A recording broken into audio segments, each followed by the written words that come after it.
who is this stupid God? Stupido talaga itong putang kung ganun. You created something perfect, and then you think of an event that would tempt and destroy the quality of your work. How can you rationalize a God? Maniwala. Oh, ikaw, maniwala ka?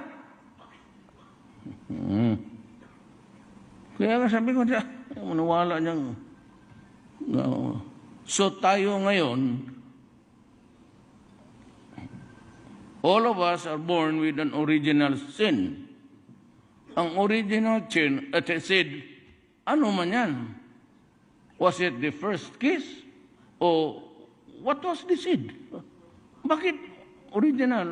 Nasa womb ka pa, may kasalanan ka na.